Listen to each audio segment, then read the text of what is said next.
Et bien salut tout le monde, c'est Lestech, j'espère que vous allez tous très bien. Et moi perso, ça va super. Aujourd'hui, on se retrouve pour une toute nouvelle vidéo. La vidéo, Tech Talk. Malheureusement, cette semaine, on n'a pas vraiment été super servi, hein. On n'a pas eu beaucoup de news, hein. Surtout pas des news très importantes, quoi. Mais j'en ai trouvé quand même 2-3 pépites. Sur ce, on va arrêter de parler et on va passer à la première news. Nous l'avions presque oublié, mais ce film va bientôt sortir. Je parle bien évidemment du film Minecraft. Et ouais, comme je l'ai dit tout à l'heure, on l'a presque oublié. Beaucoup l'attendaient avant, car Minecraft avait annoncé avant sortir un film sur le jeu. Et Warner Bros a récemment justement partagé son calendrier sur la sortie de ses prochains films. Dans son casting, nul autre que Jason Momoa. Warner Bros, qui produit le film en live action dans cet univers cubique, a ainsi indiqué que le film sortira le 4 avril 2025. C'est quand même dans 2 ans, ça fait longtemps. Linda Winter et Vubu, membres de Mojang Studio, seront également impliqués dans sa production. Faudra donc attendre un long moment avant que le film puisse sortir. L'adaptation de Minecraft en film sera d'ailleurs faite aussi en collaboration avec Legendary Pictures. Donc bon, franchement c'est une news qui est super cool parce que Minecraft, ça fait un bon moment qu'on attend le film et il est enfin annoncé. Bon, ça sort dans 2 ans, donc bon, c'est dans assez longtemps. Sur ce, passons à la deuxième news. Une console portable PlayStation est bel et bien en préparation. Les rumeurs récentes se confirment et Sony entend bien reprendre le marché sur les consoles portables. Un pari risqué après l'échec de la vente commerciale de la PS Vita, et la firme japonaise prévoit en cas donc d'adopter une nouvelle stratégie. Donc la nouvelle console de portable de chez Sony devrait s'appeler actuellement en tout cas Code Q Lite. Et il va beaucoup reposer sur la technologie de Remote Play. Si vous savez pas c'est quoi Remote Play, en fait c'est une nouvelle technologie, enfin encore nouvelle qui date depuis un moment, qui permettait en fait de jouer à tous les jeux PS4 et PS5 et même PS3 avant sur votre ordinateur, tablette ou téléphone. Et Sony depuis quelques temps ne font que évoluer cette technologie et ils l'ont récemment adaptée à 100% avec la PS5. La console en question serait capable d'afficher jusqu'à 60 fps et du Full HD 1080p, ce qui est quand même assez cool comparé par exemple à la Nintendo Switch, pas la OLED, la classique.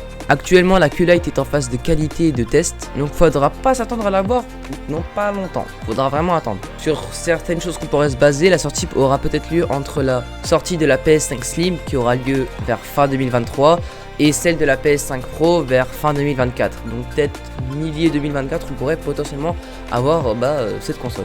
Certaines personnes disent aussi que les manettes de la console seront très proches de la DualSense.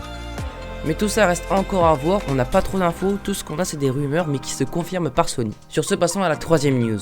Vous avez le problème de drift sur votre Nintendo Switch, et bien Nintendo va commencer à vous le réparer. Et oui, récemment Nintendo va finalement amender la politique et permettant à tous ceux qui souffrent du problème du drift sur ces Joy-Con de bénéficier d'une réparation. Alors ce qui est bien, c'est comme quoi même si vous n'avez pas votre garantie, vous pourrez vous faire réparer votre Joy-Con, ce qui est vraiment cool. Que vous soyez sous garantie ou pas, vous pourrez être réparé quoi.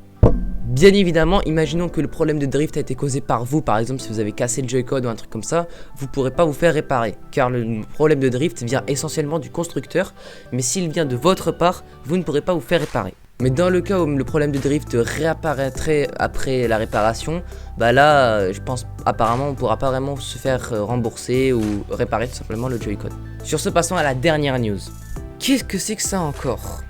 Comme vous le voyez, c'est une image d'un produit venant de Tesla. Mais qu'est-ce donc? Tesla officialise un nouveau produit très mystérieux, le Cyberbolt. Il s'agit d'une armoire murale sécurisée dédiée au Tesla, dont le design est très inspiré du Cybertruck. Donc en fait c'est tout simplement une sorte d'armoire électrique permettant de recharger votre Tesla avec une puissance de 7,4 kW, ce qui est quand même beaucoup et qui permettrait une charge très rapide. Donc bien évidemment ce produit est compatible seulement avec les voitures Tesla et aucune autre voiture électrique. L'idée d'ici est de permettre aux utilisateurs de pouvoir profiter d'un chargeur mural pour toutes les Tesla, ce qui n'est pas vraiment le cas actuellement, à installer à l'extérieur de son domicile bien sûr, parce qu'à l'intérieur c'est possible mais à l'extérieur c'est difficile d'avoir un gros bloc de charge pour sa voiture quand on n'a pas par exemple un garage.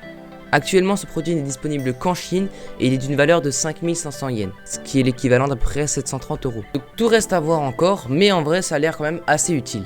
Voilà, j'espère que cette vidéo vous aura plu, j'espère que ces news vous auront plu hein. D'ailleurs juste avant la fin de la vidéo, j'aimerais juste vous dire comme quoi maintenant j'ai un planning assez fixe pendant la période scolaire, même si les vacances arrivent bientôt, pour la sortie des vidéos. Les vidéos sortiront essentiellement le jeudi à 14h30 pour les vidéos hors Tech Talk, c'est-à-dire gaming ou tout le reste. Et pour ce qui est des vidéos news, donc Tech Talk que je fais actuellement, ils sortiront le dimanche aux alentours de 16h30, 17h. Mais pour ce qui est des vacances, les vacances je peux vous dire, je vais essayer d'être le plus actif possible et j'espère que mes vidéos que je vous proposeront vous feront extrêmement plaisir. En tout cas, n'hésitez pas à vous abonner, à liker Il y a mon TikTok et mon Instagram juste dans la description. Je vous laisse y jeter un coup d'œil. Sur ce, moi je n'ai plus qu'une chose à vous dire. Restez comme vous êtes, restez des geeks. Peace.